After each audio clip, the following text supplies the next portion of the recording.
Young and Beautiful by Velvetoscar on AO3, Chapter 11. For the next month, Louis finds himself engaged every day with Saint Malik and Co. His days are filled with wine and cigarettes, grassy plains, pastels and luncheons. His nights are smoke and martinis, an expensive galore and dancing, and leather seats pressed against his bum as they travel the city in limos, hopping to and from destinations and toasting life with the finest beverages money can buy. He's growing quite fond of Zayn Malik. With his calm demeanor, unassuming eyes, and languid movements, he finds a strange kinship with the lad. He's poetic without being pretentious and sweet without being phony. He paints in his spare time. Louis discovering that the stacks of beautiful paintings in his rooms are actually his own and sketches anything and everything on bits of paper he finds before slipping them into the boy's pockets unnoticed. He is fun and easy and creative and generous and loyal, and every day Louis finds new things to laugh about with him and new mischief to run with. His other partner in crime, Liam, is also becoming a necessary fixture in Louis' life, if not for the mere fact that Liam seems to worship him. He is clean and professional, says the right things all the time, and has gotten the lads out of many sticky situations, particularly that time when Niall was discovered in the school fountain without any clothes on, unconscious and clutching a large crock pot filled with confetti. He does it all happily, smooths over the messes with pleasantries coordinately, and then, just when they are back in clear and away from prying eyes of their superiors, he lets loose a shit show and seizes all of life's opportunities and throws them in the air, dancing and playing amongst them like falling rain. He is full of life and can manipulate a situation to his best advantage, as he is a stunning businessman in the making. And Louis admires the joy and kindness that seems to come so natural to him, even if he can be a bit of spoiled sport on the odd occasion. Still, surprisingly, Louis has been able to keep up with his studies as well as his social life, occasionally able to successfully convince the group to hold sessions in the library or in Liam's room, which are tucked in far corner of the school, wide and very undistracting. Louis could almost say that he is excelling at his studies even if it weren't for a particularly boring course, the study of prose in Victorian era playwrights, which does nothing for his self esteem or patience. But he's pretty sure he's at least passing that course, so he doesn't allow himself to worry too much. He's also successfully managed to thwart off his mum, who seems to be doing all right according to his sister's Facebook messages, and he's even managed to get a bit of exercise since Liam and Niall enjoy playing football at odd hours of the day, particularly after they've smoked and had their evening brandy. All in all, Louis is winning at life. There's only one slight catch, and it comes in form of a curly-haired, green-eyed, pompous-mouthed dandy who struts around like he owns the place and flits through empty passions like he does escorts. Because, yes, every single fucking time Louis sees Harry, he's got some new conquest on his arm. Some new heart for him to mangle and press against thorns. And oh, all the new things he gets into. It's enough to drive a man crazy. At each social event, Harry manages to paint himself even more ridiculous.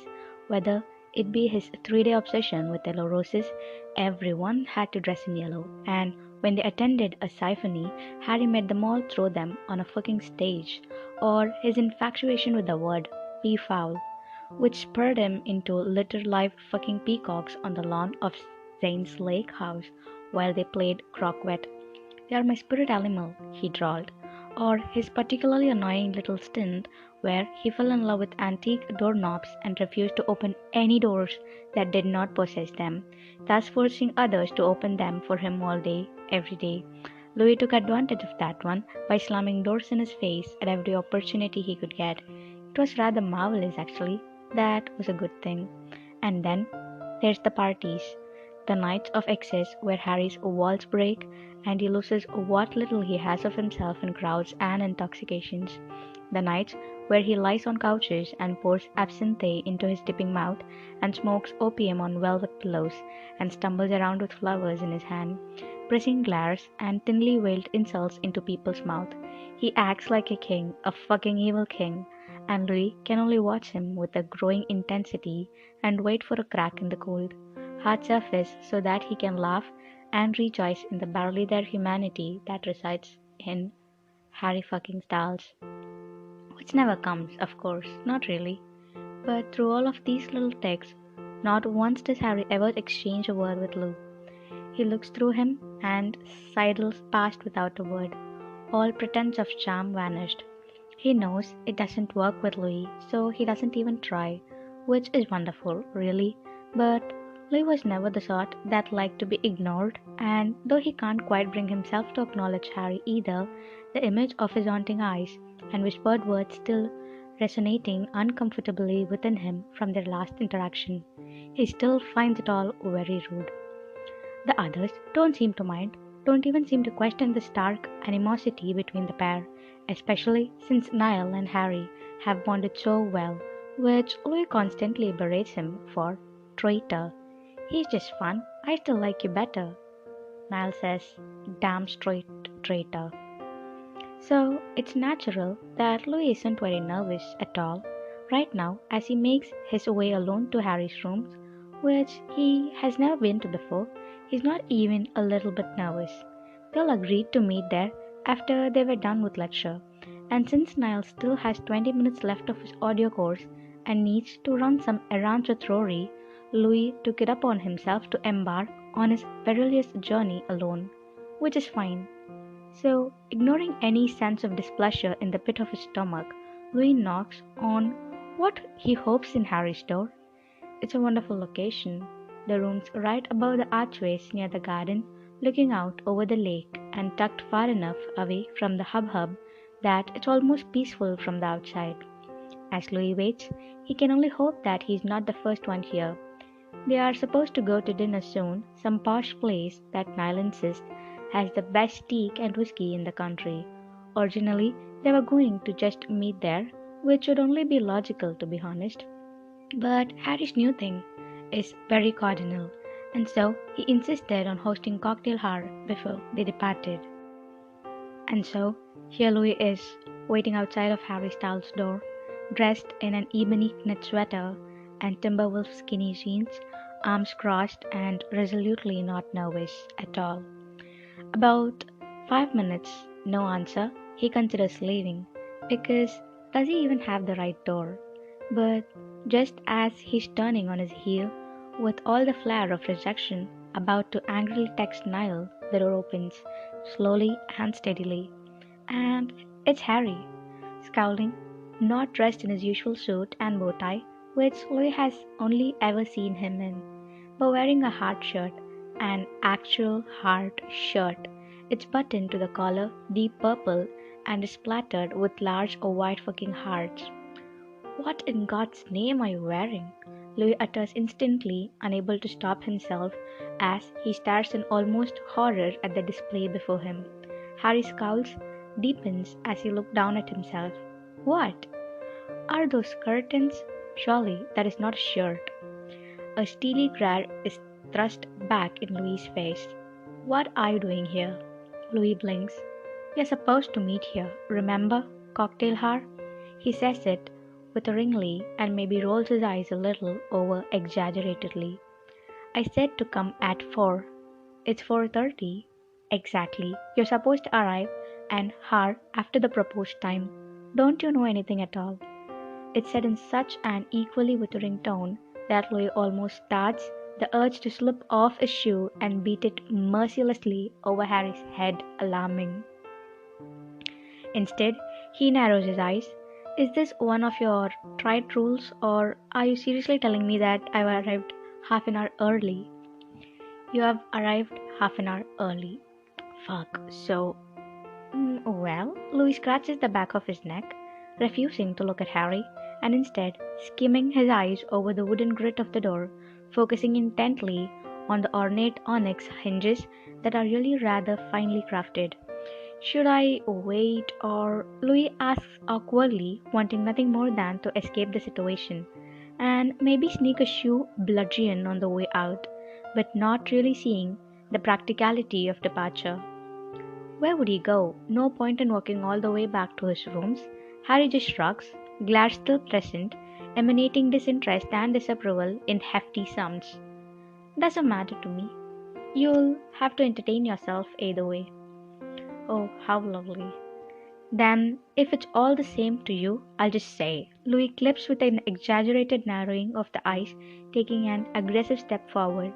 Harry opens the door and allows Louis in without another word, turning on his heel and stalking away, vanishing into an adjoining room and closing the door with a firm click. And then the sound of a lock is heard, and that's really just overkill. I'll just make myself at home then, shall I? Louis calls with a roll of eyes, but he's met with a total silence. Well, this is going to be awkward.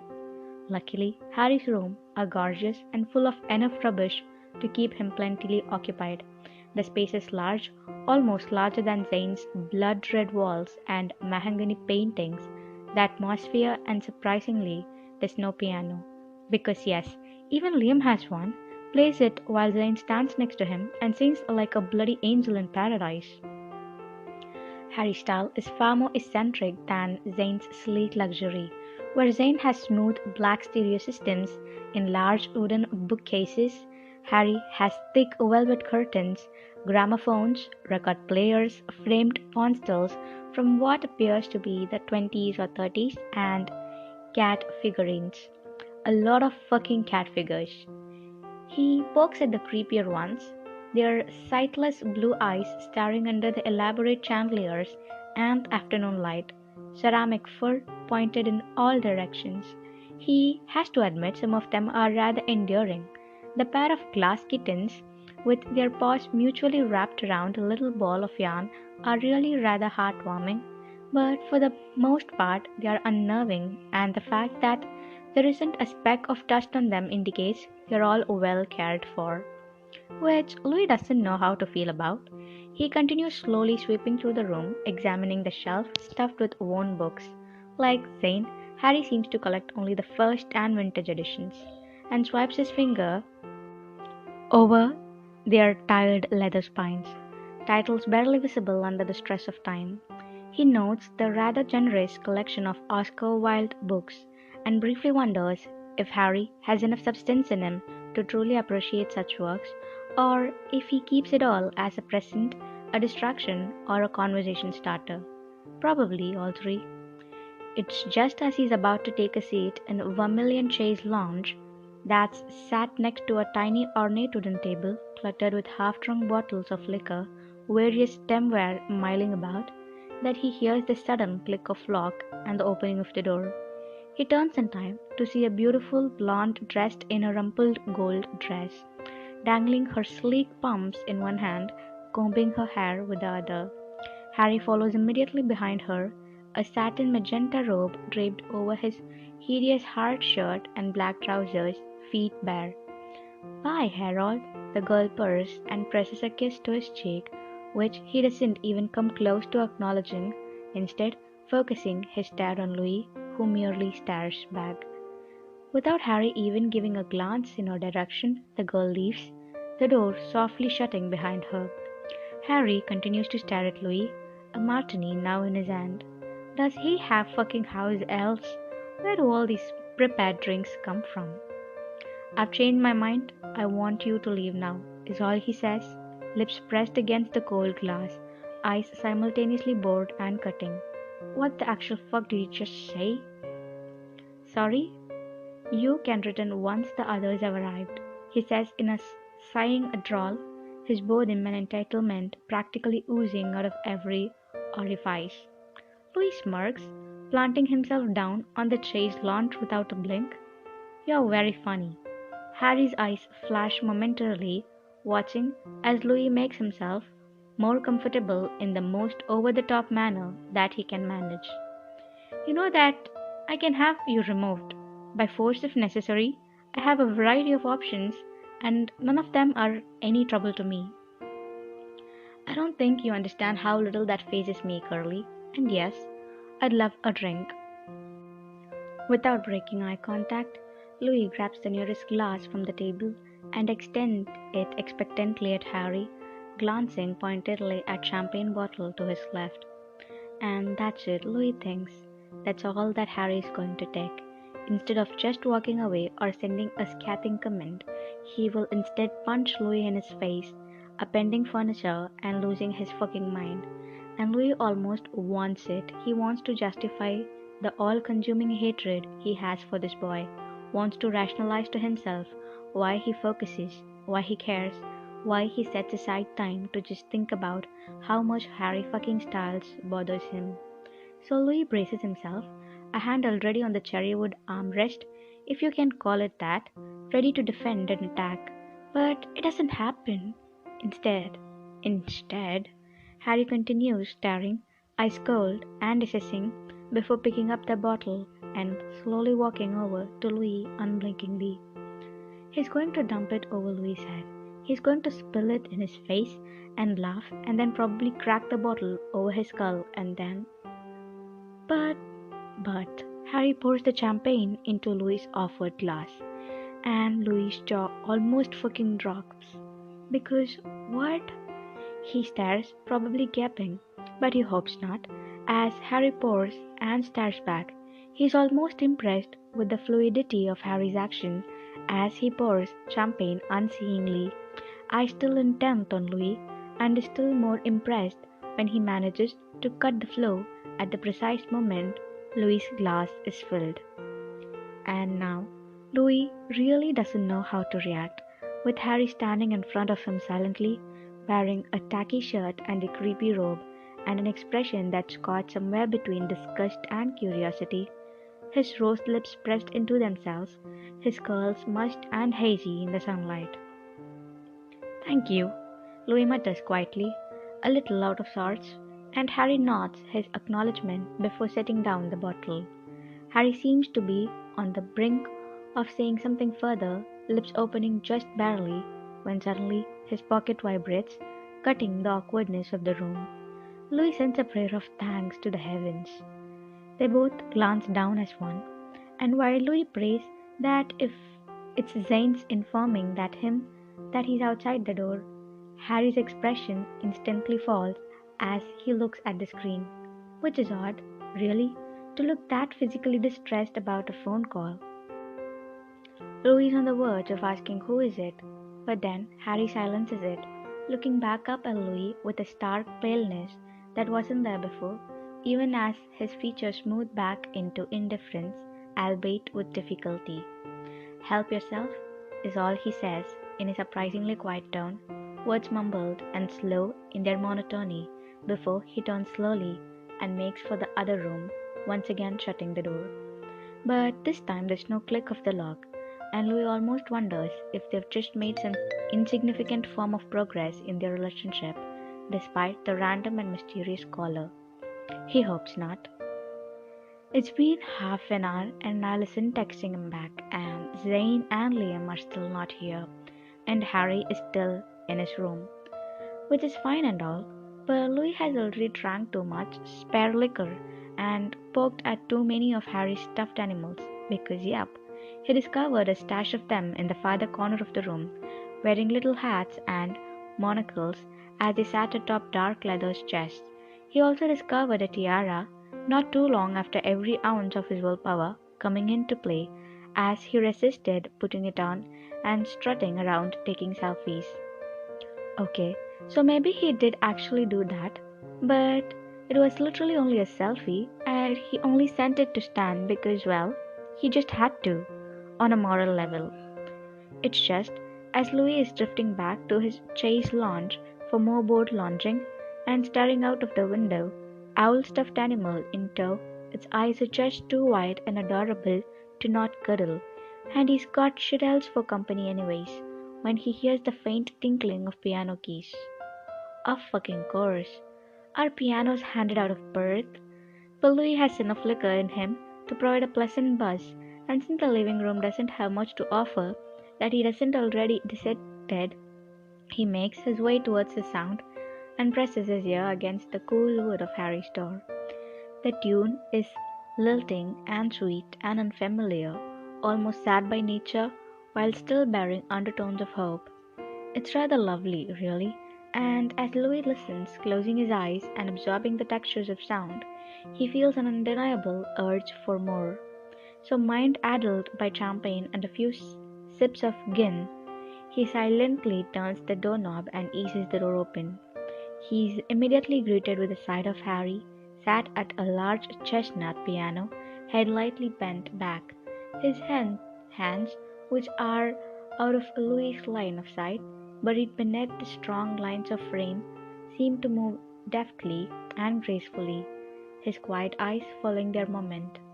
The satin of his robe catches in the soft rays of the light streaming from the line of windows behind him, contrasting against the powder blue shadows of the room. The lights are off, and mingling his skin in multi-tones and angles. Louis stares. It's not like when Niall plays. Niall's whole life is like a bursting light shining endlessly on all that surrounds it, but when he's immersed in his instrument and music, his whole being calms. Instead of Raku's energy and life that pours from him, the shining beacon of life that is Niall Horan dims as he plays piano, his energy focused and quiet. It's the opposite with Harry. Harry, who is all cardboard smiles and vacant eyes, the very personification of the lights on but nobody's home, in the most gruesome sense, positively aligns when he plays. Not that he's smiling or anything, no, Harry doesn't look any less miserable than usual, but there's something indefinably different about him. There's a trueness, a genuineness, a passionate intent within him that glows to the surface, leaving him wrecked and real, his shoulders slumped under the weight of the shadows. It's like all of those flickers of something that Louis sees in Harry's eyes whenever he's agitated. Here they are, spelled out and assembled in the flesh. For the first time, Harry Styles looks consistently like a person. He looks like a boy, and Louis can't look away. But then the keys start to jumble. Louis almost doesn't note it at first, the unnerving beauty of the moment dulling his senses, but then the unmistakable odd clank of a keys mars the simple melody, and Louis' eyes flash up to meet with Harry's face, and oh fuck, his cheeks are wet. There are streams, thick, hot streams of tears pouring down his face, blurring his vision, pressing his long eyelashes to his cheeks in clumps, and though Harry has absolutely no idea that Louis is there as he silently plays and weeps, feels ashamed watching the spectacle. Because Harry Styles is crying. He's human. What? And it's something that Louis has dreamt about in his darkest hour. But now that it's actually happening, it's not satisfying at all. It's heartbreaking. And the tiny sniffles and the glistering cheeks caught between shadow and light fill Louis with an undescribable sorrow that he can't even begin to place. He's about to turn away. He is. But then Harry stops playing altogether and he grips the frame of the piano with one hand, turning his face away. Louis studies his profile, can see the tears even more clearly, and he feels utterly helpless and trapped because what does he do? What is happening? So he just stands there frozen and watches as Harry's eyes close, sending another surge of salty drop down his face. He bows down his head under the weight of his own thoughts and slides a hand through his curls, gripping hands tight and tugging in what appears to be agonized frustration, his frame beginning to rock back and forth in gentle sways. Louis just wants to pull his hand away and yell at him to stop, because what the fuck?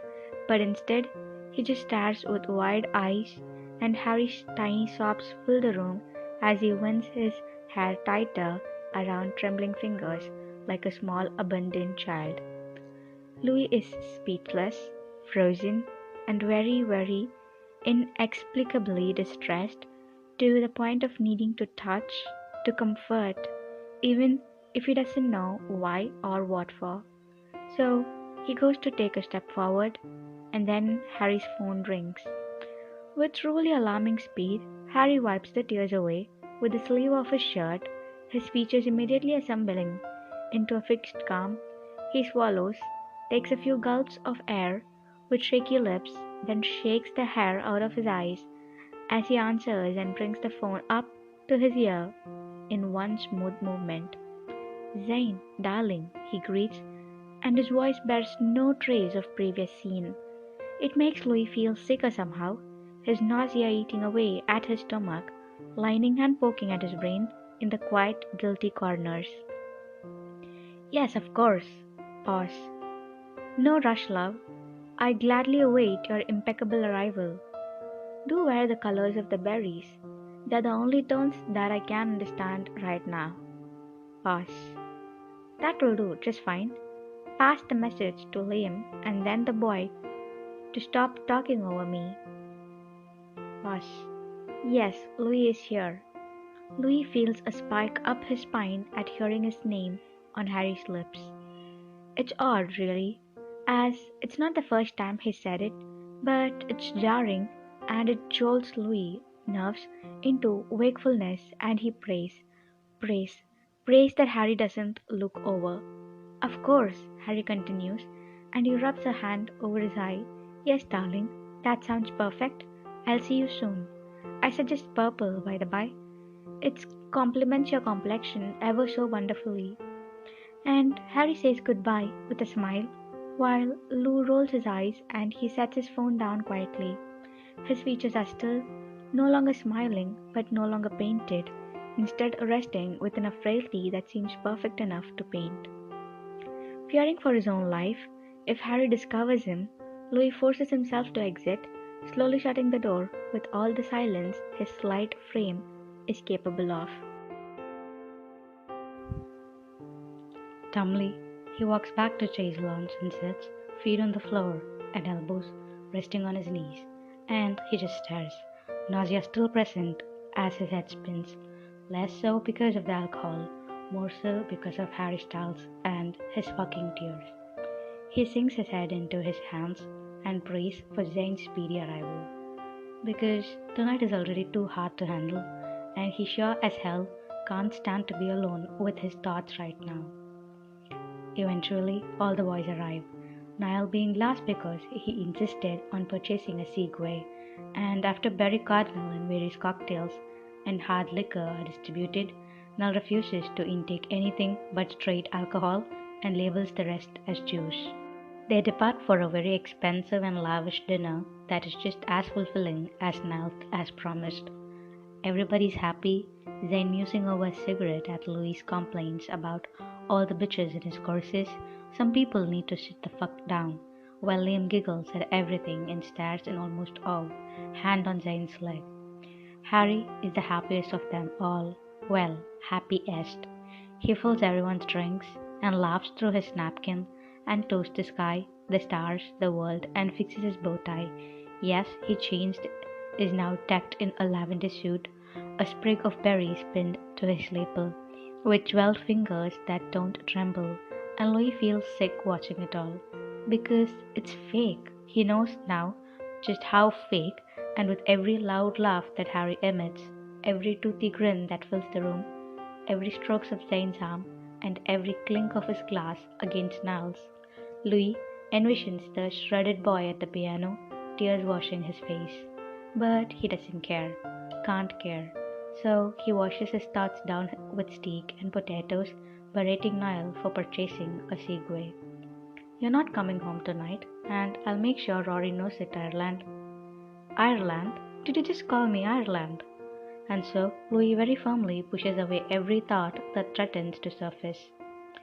It's as they were driving back to school, stuffed into Zane's antique car, the moonlight filling the sky above their heads as the cool night wind whipped wetly against his skin, that Liam suggests a party. "I've been getting text all day about it. It's supposed to be quite fun." "Well, it's Friday," Louis reasons with a mischievous smile, and Zane smirks at him in a rear view mirror. "My thoughts exactly, Louis," he mutters, hands resting lightly on the wheel as he winds them through cobbled roads. "Party it is." "Excellent," Harry grins, whipped out of his phone. "I've been meaning for excuse to ring some people." Since when do you need an excuse? Zane counters with a glance back at Harry. Never, he shrugs with a large smile, but it's only polite to do so. Niall barks his laughter, sliding his arm around Harry's shoulders. You've got balls of brass, do you? He roars heartily, and Harry joins him in laughter, pleased with the accolade and tilting his head back. Louis watches him, pressed on the other side of Niall in the back, and only briefly feels a stirring in his chest before returning his gaze to the front. Let's make tonight the best yet, all right, lads, he says with an eyebrow raise and an easy grin. Zane grins out all right, Louis, while Liam claps like a dolphin and nods enthusiastically, Niall swinging his fist in the air, and Harry roaring a wordless noise to the void of the sky above them. At least Louis can always count on distractions when his thought becomes too much, and tonight, he is in dire need of just that, distractions.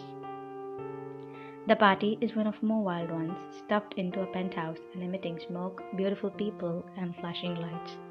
There are trays of crystal glasses filled with absinthe and cognac, people in ornate glittering masks, a brand whose members are clad in leather and body paint, and lines of cocaine lie between scattered diamond jewelry and pocket watches on every available surface. Perhaps, on a normal day, Louis would find it fun. Today, it only serves to disgust him.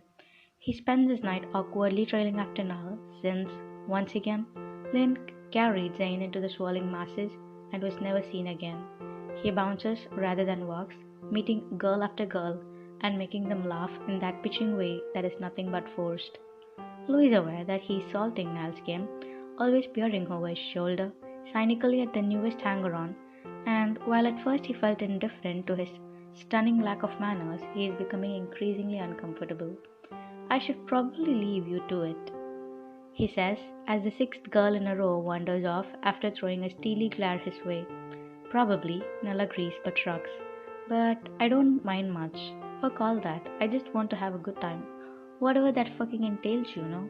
Don't feel the need to leave if you don't want to. I mean it, Tomo. Louis smiles and nods. Is Niall ever not blunt and completely uncomplicated? And is so touched by Nell's loyalty and some that he claps a hand to his shoulder and says, I'll let you take this one, Ireland. Come find me when you're bored, alright? I'm going to explore and see if there's anything I can steal. With one last wink, he sends away, calling out, departing, charm the ladies and all that, as he walks away, leaving a grinning Niall who shakes his head in amusement. Because maybe Louis doesn't need to be right now. Because maybe this distraction isn't cutting it. Because he's currently wondering obsessively where Harry is. And it needs to stop. Louis spends the rest of the night outside the balcony, leaned against the wall and staring up at the sky, which does nothing but stare back. He attempts to sing, hum, and drink, all with the intention to steer his thoughts into distraction, but he's still left with one name on the tip of his tongue, and it eats away at him as he checks his phone silently, praying for Niall to send him a "let's go out of here and get stoned" text message. But it never comes. So after 4 fucking hours, as the roar from the inside dies down and the stumbling balcony intrudes, this is Louis' place of sanctuary and nobody else. Lessons to nothing. He decides it's time to force Niall to leave because, really, pocketing his message, less phone, and rubbing the boredom out of his eyes, he steps back inside, seeing out Niall or Zane or Liam with increasingly desperate eyes. But it comes to no avail, and after he searched the place as thoroughly as one unfamiliar with it could, he gives up, standing in the middle of trashed room with beer splashed on the floor, soggy streamers swirling in the ruddy liquid, crushed masks, handcuffs underfoot. Everything smells stale, and remnants of smoke still cling to the air, only serving to frustrate and disgust Louis more. Where are you? He texts Niall, and his eyes can barely focus on the brightness of the screen, his limb weighed down with exhaustion and spent attitude. Because fuck, he just wants to go home, and he really doesn't know exactly how to go about that. Luckily, he has famous friends. The place is surprisingly empty given the time. He wonders if everybody just migrated to somewhere even better. But at the first strangler he sees, he grabs her sweaty arm, setting imploring eyes on the brunette girl before him. I don't suppose you've seen Nal Horan by any chance? The girl smiles dazily. Nope, sorry, love. Not since like 3 hours ago. Shit. How about Zayn Malik? Oh yeah, he and Liam Payne just left actually. And Louis stares. Fuck. I don't suppose I could still catch them? Doubt it. They were getting in a car when I saw them. Sorry. She shrugs and sends one last hazy smile in his direction before walking away. Great. Fucking great. So, now what? Frustrated at the helplessness of the situation, and when exactly did Louis become helpless, and why hadn't he prepared for a situation like this? He meanders from room to room, hoping to find a clue that will spark some sort of solution within him. But instead of finding a solution, he finds Harry Styles. He's there, right there across the room, barely conscious and being upheld by a string of socialites in sweaty, hanging clothes that look far too expensive and bland. They grip him from all sides, rubbing their hands over him like he's shiny. Louis suspects Excati at the very least, turning his barely opened eyes towards them and pressing cold flushed lips against his slack face. Something alarming burns in the bottom of Louis' stomach as he watches, and before he quite knows what he's doing, he's marching towards the slew of leeches. Their voices become clearer, reaching Louis' ear over the remnants of shitty pop music flowing through the speakers, sneaking through the clouds of smoke that hang weakly. I want him. A pretty redhead slurs, eyes wide and glassy as she slides a hand beneath Harry's jacket. A young boy, probably no more than 16, glares at her, shoving a hand away as he grips Harry's hand tightly. I want him. Come on, mate, you've already had him. Another boy complains and begins tugging at Harry's jacket in a way that makes Louis sick.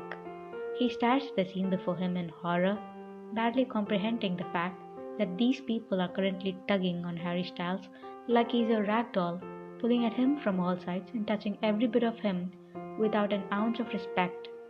And it's even more horrifying that Harry isn't even really there, too intoxicated in whatever it is he flooded himself with that night as his weight passes from person to person, his eyes blurrily peering into space and intermittently closing, mouth lightly hanging open and sweat covering his skin.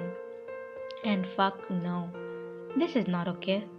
Alright, people, alright, Louis thunders, plowing into the sweaty mass of harpies. Hands off, hands off. He swats them away one by one as they mule their protests and send cutting looks his way.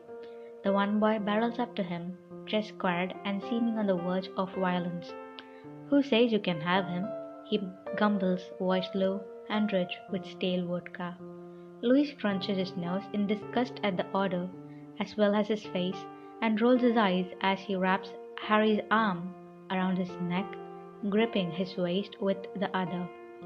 I've already paid for him, he says in his most sarcastic of tones, and offers forth such sass that he expects a full-blown fight right there and then.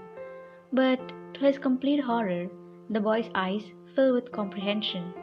Oh, sorry mate, I didn't know. And Louis wants to fucking puke at the fact that he was taken seriously, gritting his teeth against all the things he wants to say, because that won't help right now, he just needs to get Harry out of there. He sends one last filthy glare in their direction, allowing himself only a fucking parasite as he stumbles away. This still doesn't solve his problem of being stranded, might have complicated it even more, but he doesn't care, instead focusing on the sheer difficulty of supporting his lanky puppet that reeks of sweat and flowers, head rolling on his shoulders as he barely manages to put one foot in front of the other. I'm so glad you overindulged, Curly. It's really great. Just an overall splendid idea. He grits, mentoring him over the elevator. The doors slide open with a slick ease, allowing them entry into the golden cubicle, and Louis pushes the button of the main floor with more force than is necessary.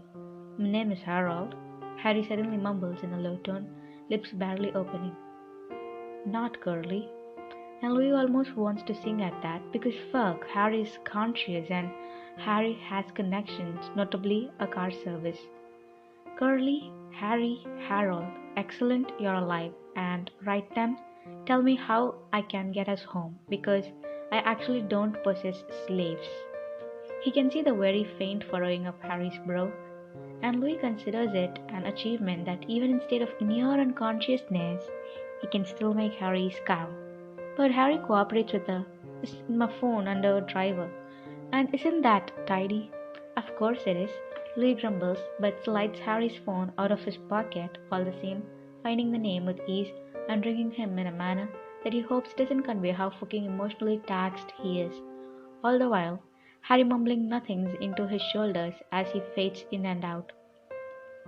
When driver drops them off in front of the school, Louis is already on the verge of mental collapse, having had to endure Harry's body weight for far too long, and his grumbles and near hisses in his drunken confusion on the ride over, and briefly wonders how horrible it would be if he just left him outside. But of course his conscience taken over, and so Louis hoists Harry the rest of the way until they successfully reach his rooms, which are unfairly far from Louis and Niles. It's awkward, having to support the almost dead weight of Harry's towels as he meanders through the dark of a flat he only just became acquainted with today. He stumbles, feet catching on spare furniture and sharp corners, and at one point he almost drops Harry into a pile of cacti, which are congregated inconveniently close to the walkway. And while it would have been hilarious, and why does Harry have cacti anyway? Though he can't think of anything worse than drawing this process out longer than it needs to be. So he sends a prayer of thanks to the heavens as he kicks open Harry's bedroom door, stumbles past the piano without one glance in its direction, and flops Harry onto the bed. And that's all he's going to go. That's what he told himself. That's all he's going to do. Except that Harry isn't even fully on the bed, his legs hanging over the end, the pillow far from close to his head. And so he shifts him upward, maneuvering the body with endless limbs until he's situated comfortably. Unthinkingly, Louis undoes his bow tie and the first couple buttons of his script shirt, opting out of stripping him of his jacket, since he can't even imagine how he would accomplish such activity without waking Harry up fully. He unlaces his shoes and slides them off, fetches a wet cloth and dabs away a mysterious stickiness that coats his neck and hands. Louis doesn't want to know, and brushes a cool hand over his sweaty forehead and damp locks. And now he's going to leave, because he's officially taken care of Harry and basically bathed him and done all that he should, considering he owes him nothing, and Harry has as much respect for him as he does a snow crab. Actually, Harry respects snow crabs more. He said so. Louis rolled his eyes at the thought as he sits beside Harry, holding the wet cloth in his hands as he stares at his sleeping form. It's such a contrast from the usual. Once again, Louis is reminded of earlier in the day Harry's face and posture as he wept and poured whatever feeling he possessed into the piano. That same sense of realness is there now, and as Louis watches him, unable to look away and unable to identify the clawing in his stomach, he finds himself placing a hand over Harry's own. He wants to take it back instantly, but he doesn't. He just sits there staring at this tornado of a boy with deep shadows and dark curls, and holds his fucking hand like a child, unable to pry himself away, no matter how much his bed is calling him. Eventually, he succumbs to his exhaustion though, sliding his hand away and taking a final look at Harry. He doesn't know when the next time will be that he sees him in such honest surrender, such open vulnerability, and it makes him both sad and relieved. So with one last parting look in Harry's direction, Louis shuts the door, gripping the damp cloth in his hands tightly as he tears himself away and trudges back to his flat, each step bearing a new way. And Louis does not want tomorrow to come, because he does not like the direction that this situation is headed.